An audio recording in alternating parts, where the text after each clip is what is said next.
Welcome into the Buck James Show, brought to you by Bryant Family Pharmacy. Michael Westbrook along with head coach Buck James as we bring you a playoff edition of the show. And we'll go back 2 weeks first, Coach, to the Conway game, 34-16 over the Wampus Cats to wrap up another 7A Central Championship. So let's backtrack there for just a second and talk about that game. What I call it the end. I know there was still some time left, but what a fitting end when James Martin scored that touchdown with 2:12 remaining in the game, and the student section was chanting it when they recognized that's how much time was on the clock. And you really couldn't have written the script much better for if you're trying to write a movie. That's the way you'd want to end it. But I know we still got much more to go, but what was your thoughts on how that one ended? Well, when I saw 2:12, I was like everybody else. You know, it's sort of ironic that it keeps landing on that every time we play in a big ball game, and our kids get to see it. But, you know, that's what we live. That's our motto. That's our sort of our mantra. And, you know, it's an effort. It's an attitude. It's a mentality. And, you know, it was exciting. You know, it was exciting that the way the game turned out. Conway had a really good football team, and it was a game that could have gone either way for a long time, but our kids persevered, found a way to do it, and you know, I'm very proud of the way they played and the way they performed. So if I said 11 turnovers to you, what is your initial reaction? Well, you shouldn't be winning ball games when you have that many turnovers. I think we've overcome a lot, but our defense is solid. You know, turnovers are part of the game. We just got to limit them, especially in big ball games. But you know, there's some of them that we can fix, some of them we can't fix. But you know, our kids don't try to do that. That ain't something that we're intentionally calling on from the sideline. It's just, you know, some guys make plays, and you know, it is what it is. And our defense goes out there week in, week out, and shuts them out and keeps them from getting the end zone. So it gives us an opportunity to be a little bit more risque, take a little bit more chances, and you know, sometimes that's what happens. Yeah, and that was the combined numbers, 11 between the two teams. But still, it didn't feel like that many to me. I didn't realize that till the game had ended. I guess because there were just enough other big plays mixed in there. But Ethan Primus is a guy that had 2 interceptions and not a guy we've had a chance to talk about too much on defense this year. So let's talk about him for a second and what he brings to the table. Well, he's a guy that really has worked hard. You know, he's perfected his craft, and you know, he made 2 remarkable plays. He was our defensive player of the week. He's a guy that practices hard. You know, we don't really call guys like first team or second team. We have different rotations on defense, and we play a lot of guys. And you know, he went out there and made some plays, and that's really what the game's about. You know, I say it, I'll say it again, I'll say it one more time. But big time players make big time plays in big time games, and that's what we did.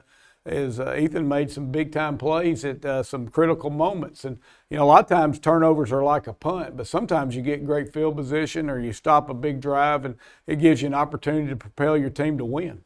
And then I also want to mention Stephen Fuller. I mean, this guy, you know, he's been automatic this year, and his performance in the Conway game, 2 34-yard field goals in moments where your team needed points. And I know coaches always want to get 6, get in the end zone. Yeah. But when you've got a guy that can hit and produce points, it's a really valuable weapon. Well, it is. Anytime we get inside the 20, we've got to get points. And, you know, Stephen's been able to do that. You know, he probably should have got one more. We went for it 4 times down on our 1-yard line and didn't get it. But, you know, I should have kicked it there. But it is about getting points. And I think if you look at the analytics of football nowadays, every time you get a chance to get points, you got to take the points. And, you know, he's been a weapon for us. We need him to continue doing what he's doing.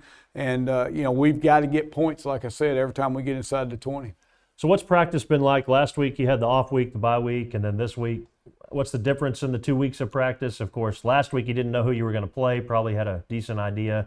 How does it compare from last week to what you're doing this week? Well, we tried to keep it as routine as we possibly could. And, you know, we went 4 days last week. We gave them Friday off. And we really went through the same routine. We actually prepared for both teams. We prepared for what we didn't do well against Conway and Cabot. And we worked on the things that we might have to do this week. We worked on different personnel groups. We worked on different plays, different coverages, and give ourselves a chance to come back this week and put the icing on the cake. And, you know, it's been extremely cold. The wind's been blowing, and our guys have really handled it well. And I think it's something that you got to understand the mentality of it. You got to understand the amount of time that it takes to win a championship and the amount of practice time and hours. And our kids really have done a great job of going out there and preparing and doing what it takes to be successful. we've worked on a lot of things, and hopefully we've been able to improve on those things. So when we talk about Rogers, that's this week's opponent. They beat Northside 38-7 and took care of them pretty easily. In fact, scored on the first play of the game on offense, a long touchdown run. But their defense, their last 4 wins, they've given up 0 points, 6 points, 7, and 7. So they got a pretty good defense. What else do we know about Rogers, and what do we have to do against this team that's 9-2 this year? Well, they've scored over 450 points. They've won 9 games. They're a good football team. I mean, this is not your typical 4-seed football type team, and they were able to beat Fayetteville. Fayetteville finished second in the conference, and then they slipped up a little bit against the Bentonville teams. And they got a good football team. They're long. They're very well coached. They do things right. They play extremely hard. They're a tough contest, and they're a very good football team. And this is going to be a big challenge for both offensively and defensively for our football team. We've got to go out and play well. We've got to be able to play football. We've got to be athletic. We've got to play the game fast, and we've got to be very physical to give ourselves a chance to win this game. All right, Coach. Well, 2 wins away from another state championship appearance, but 1 win away from getting to play the Friday after Thanksgiving, which is a big enough deal in itself. And so good luck against Rogers.